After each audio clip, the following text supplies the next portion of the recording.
Right, దేవునికి స్తోత్రం. ఆరో మాట, మాదిరి చూపిన తండ్రి. ఏముంది? యోహాను సువార్త 5:19 చదవండి అన్న.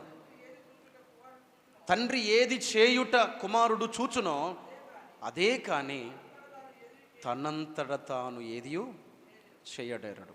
ఇంకా ఆయనే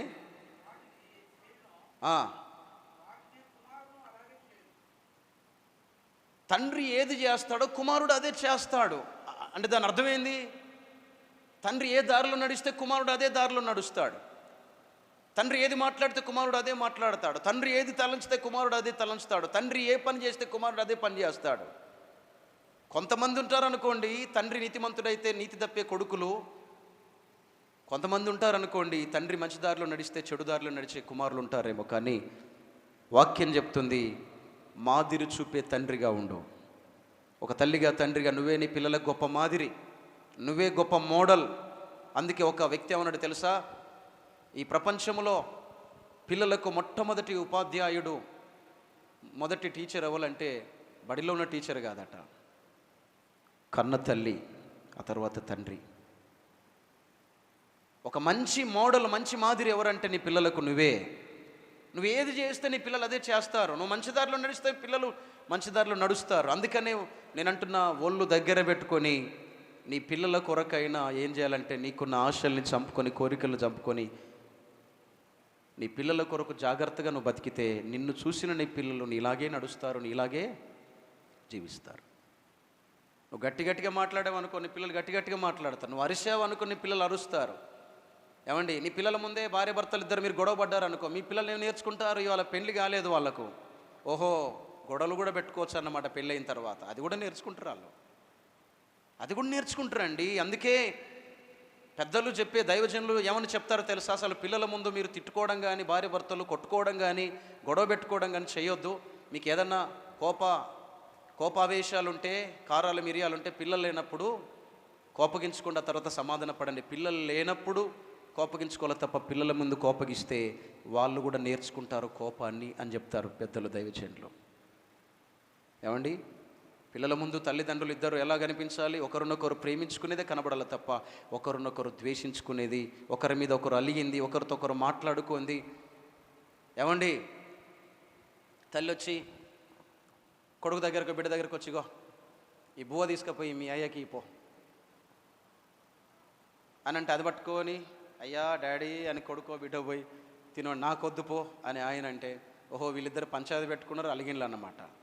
నేనండి, ఈ మధ్యవర్తిత్వం అసలు వాక్యానుసారంగా అస్సలు కరెక్ట్ కాదు, పూర్తిగా తప్పు. మరి ఏది కరెక్టు?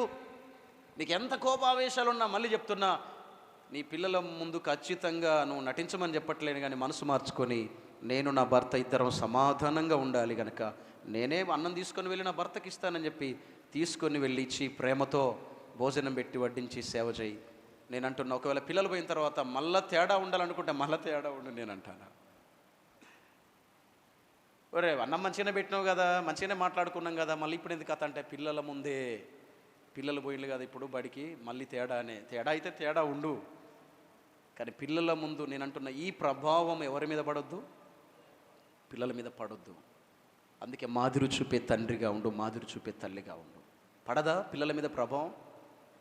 పడుతుందా? పడదండి, ఖచ్చితంగా పడుతుంది, ఖచ్చితంగా పడుతుంది నేను అంటున్నా. ఒక దైవజనుడు అన్నాడు, తల్లి ప్రభావం 70% పడుతుందట పిల్లల మీద, తండ్రి ప్రభావం 30% పడుతుందట. మీకు తెలుసండి, అందుకే తల్లిగా తండ్రిగా మీరు జాగ్రత్తగా ఉండండి, జాగ్రత్తగా ఉండండి. ఒకసారి ఒక కొడుకు స్కూల్ నుంచి వచ్చాడట. వచ్చేసరికి 3-4 గదులు ఉన్నాయి. ఇంటికి వచ్చి మమ్మీ డాడీ కనపడట్లేడు అని అంటే, మమ్మీ ఏమో బిడ్డ చూడనన్నారు. చూడనేసరికి ఆ రూమ్ ఇంట్లో ఎక్కడ వెతికినా డాడీ లేడు. డాడీ బయట పోయినా మా డాడీ అని చెప్పేసి ఒక రూమ్ దగ్గరికి వచ్చేసరికి తలుపేసి ఉందట. తలుపేసి ఉన్నది, మా డాడీ రూమ్లో గిట్లున్నాడా, ఉంటే ఏం చేస్తాడు, నిద్రపోతాడా అని చెప్పేసి నెమ్మదిగా కిటికీ దగ్గర స్టూల్ వేసుకొని ఎక్కి కిటికీలకి వెళ్ళి చూసేసరికి తండ్రి మోకాళ్ళ మీద ఉండి చేతులు ఎత్తి, దేవా నా కుమారుణ్ణి సేవకుడిగా వాడుకొని ప్రార్థన చేస్తాడట. ఆ స్వరము కొడుకునడట అండి. కొడుకు ముందు తండ్రి ఏం చేస్తాడు? ప్రార్థన చేస్తాడు. అది పదే కుమారుడు చూసిండట. ఆ తర్వాత తండ్రిని మించిన గొప్ప ప్రార్థన పరుడు, గొప్ప సేవకుడు అయ్యాడట. ఏమండి, నీ పిల్లల ముందు నువ్వు మోకరిస్తే నీ పిల్లలు మోకరిస్తారు, నువ్వు స్తోత్రం అంటే పిల్లలు స్తోత్రం అంటారు, నువ్వు ఏసయ్య అంటే నీ పిల్లలు ఏసయ్య అంటారు, నువ్వు ప్రార్థన చేస్తే నీ పిల్లలు ప్రార్థన చేస్తారు. నువ్వే చేయకుండా తెల్లారిందాక అని గుర్రబెట్టి నిద్రపోతే నీ పిల్లలు 9 గంటల దాకా పంటారు. అందుకే చెప్తున్నా, నువ్వు ఏదో నీ పిల్లలు అదే. ఏజ్కేల్ గ్రంథంలో అనుకుంటా, తల్లి ఎట్టిదో తెలుసా అండి, బిడ్డ అట్టిదే. ఇది లోకంలో సామెత కానీ బైబిల్లో రాశాడన్నమాట. తల్లి ఎట్టిదో బిడ్డ అట్టిదే అన్నాడు. అంటే తల్లి లక్షణాలే బిడ్డకు వస్తాయి.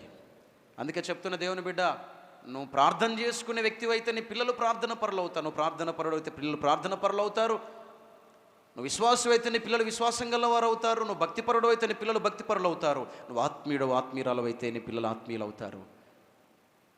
నువ్వే సగం సగం ఉన్నావు అనుకో, నీ పిల్లలు ఇంకా పూర్తిగా సగం అయిపోతారు.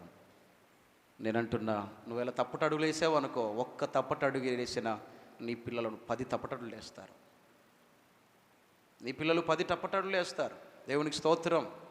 చెప్తున్నా, నువ్వు ఒకవేళ నువ్వు తండ్రి అయి ఉండి పక్క వేరే ఆమెతో పరాశకం ఆడినావు అనుకో, నీ పిల్లలు చూస్తారు అది, ఓహో పరాశకం కూడా ఆడొచ్చు అన్నమాట అనుకుంటారు.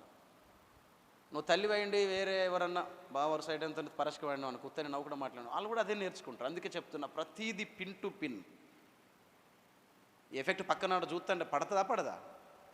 ఏమండి, ఖచ్చితంగా పడుతుంది. అందుకే అనుకోవాలి, నేను నా పిల్లలు నాతో ఉన్నప్పుడు ఖచ్చితంగా నేను జాగ్రత్తగా ఉండాలి.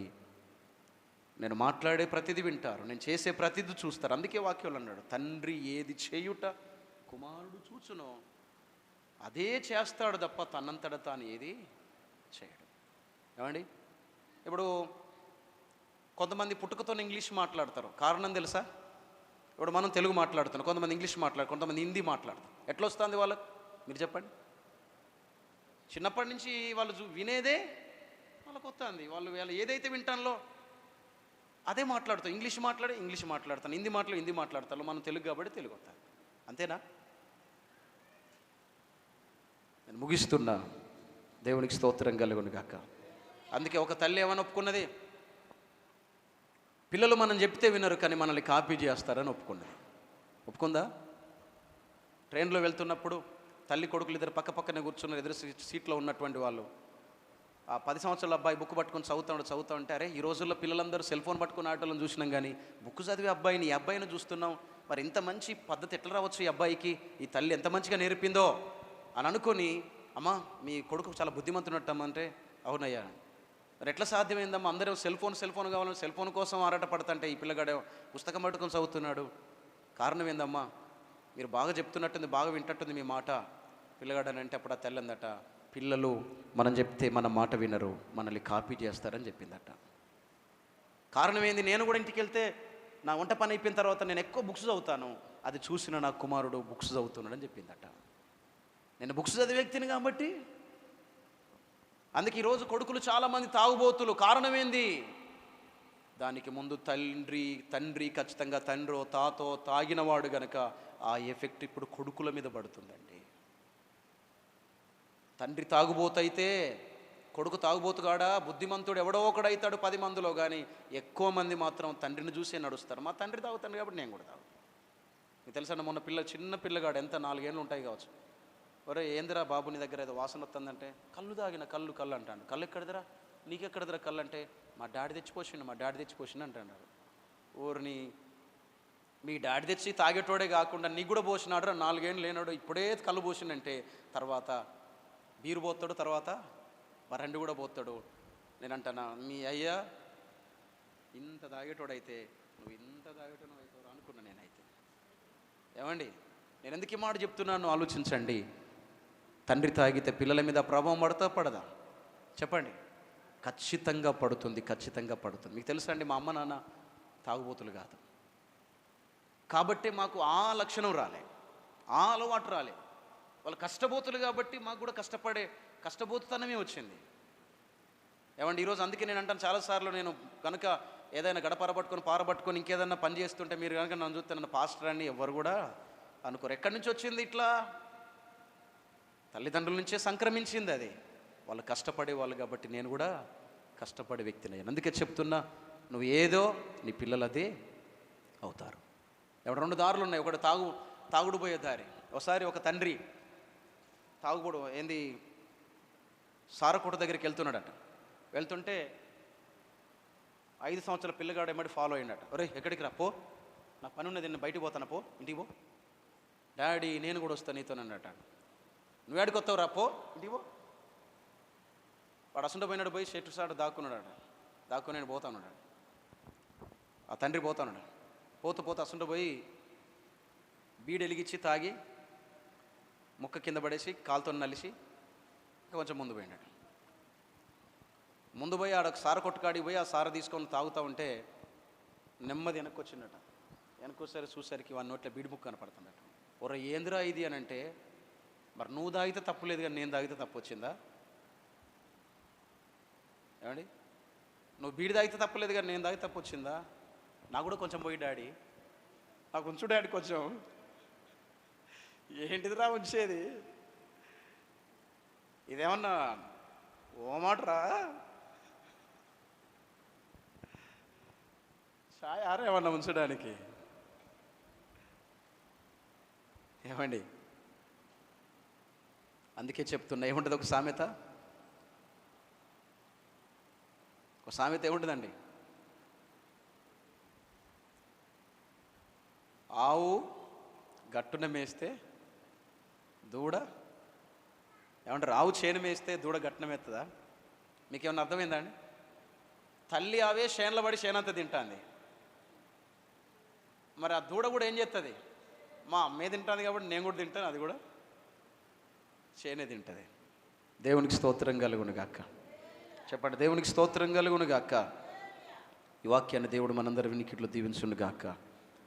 ఆమేన్, ఆమేన్. ఒకసారి అందరూ లేచి నిలబడదాం త్వరగా.